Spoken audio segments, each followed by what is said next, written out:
recently, a new Minecraft snapshot dropped, featuring the new Deep Dark biome and the ancient cities. Included in this snapshot were also many details hinting to the wider lore and the story of the game, those of which we will be covering in this video, so make sure you watch to the end. 2 months ago, I made a theory video on the Warden and the ancient cities based on the footage and teasers from Minecraft Live. And as we dive into this theory and the content from this snapshot, I will reference and correct things from that old video. So, if you haven't watched it, go watch it. We left off last time with the theory that the Warden and the Skulk infestation killed off most of the ancient builder civilization who built these large cities in the deep slate caves below the surface. Now last time we also focused more on the Warden and how it connects to the ancient builders' souls. And so this time we will focus more on the ancient cities and a theory on a different group of people who would later discover these ancient ruins. But we'll get to that later. I first want to start with the large structure that can be found in the center of the ancient cities, or what is quickly being referred to as the portal. Probably a portal? A portal to another dimension. A strange portal-looking thing in the middle is actually a portal to another dimension. Now, although it is unconfirmed what this structure actually is, the evidence suggests that it is some sort of portal. Let's take a look at the blocks used for example. The new reinforced deep slate, which are these ones, are made using an abundant resource and some unknown material. They are blast resistant and don't drop anything when mined, and they are mysteriously placed in an old abandoned structure filled with hints of an old civilization. Sound familiar? Now, in my last video, I said that the ancient builders created the Skulk catalyst while trying to make the end portal frame block. But it has been confirmed that the portal frame block and the Skulk catalyst are made out of completely different materials. What is interesting is that the reinforced deep slate has a very similar texture to the Skulk catalyst and Skulk shrieker, as well as the Warden. Could this mean that the ancient builders were trying to create reinforced deep slate instead of the end portal frames? Maybe, but it is just speculation at this point. Now, another big piece of evidence surrounding the portal structure is the naming of a small building also found in the ancient cities. This clue was discovered by a member of the Game Theory Discord server, and after looking through the version files of the snapshot, they discovered a structure with the name Small Portal Statue. After placing this structure in game, they identified it as looking like a miniature version of the center portal structure, the one that everyone thinks is a portal. Unfortunately, this doesn't confirm any new dimensions or anything, but could be something Mojang intends to add later. In the ancient cities, between the corridors of deep slate bricks, you can find ruins of buildings and structures that have been abandoned and overrun by the Skulk infestation. In some of these ruins, you can find loot chests, which hold some very interesting items. From the loot table, some noticeable items include a random assortment of enchanted books, candles, snowballs, and the new enchanted book called Swift Sneak. This new enchantment allows you to move faster than the normal speed while sneaking.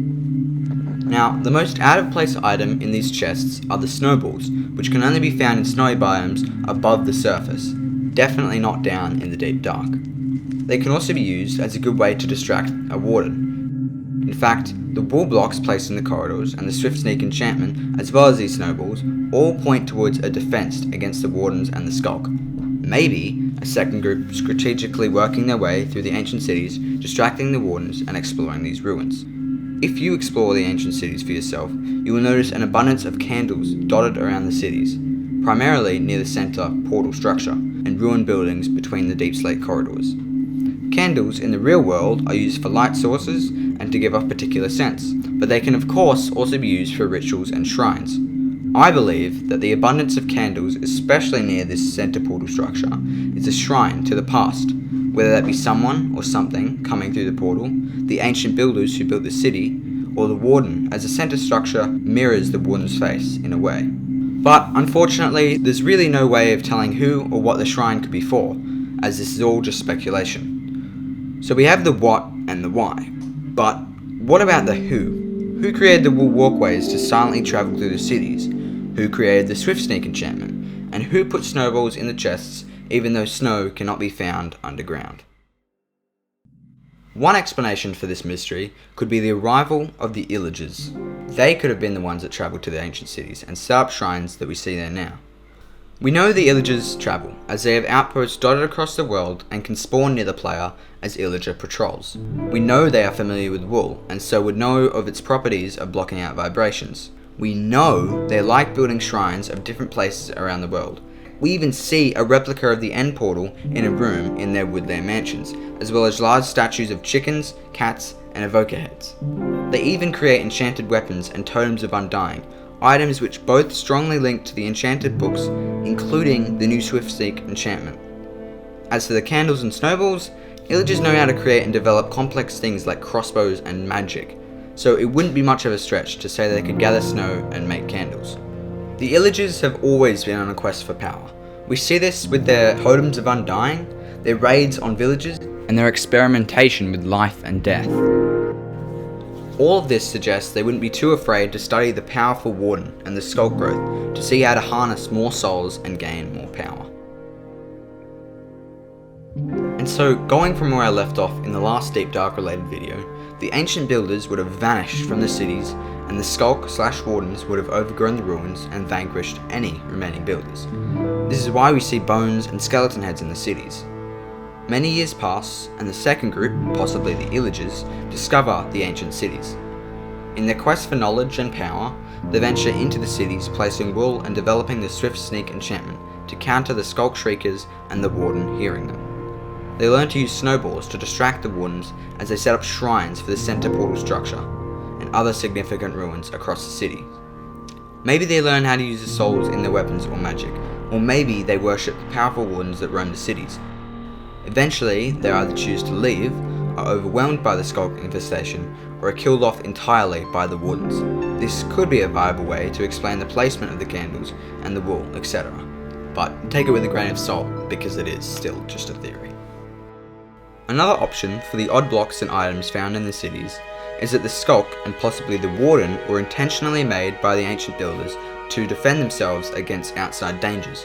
Although I'm personally not fond of this theory, it still has evidence suggesting that that's what could have happened.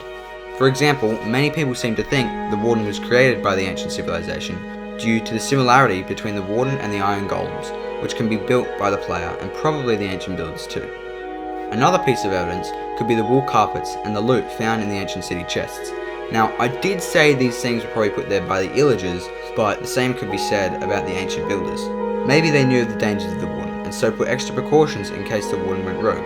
Or maybe they built shrines and the larger center structure is a way of worshipping the Warden. Then, when the Warden did turn rogue, their defenses failed and they escaped to the strongholds.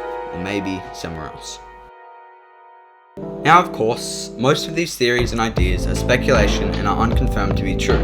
But with the introduction of the Deep Dark in this snapshot, and with many more snapshots and changes well on the way, more hints of lore and lost history will be found by the community. Also, watch my other Deep Dark video, which provides you with a backstory to the theories in this video, which will be linked below, as well as the other theories I've referenced. And so, with all that out of the way, I look forward to seeing you all very soon.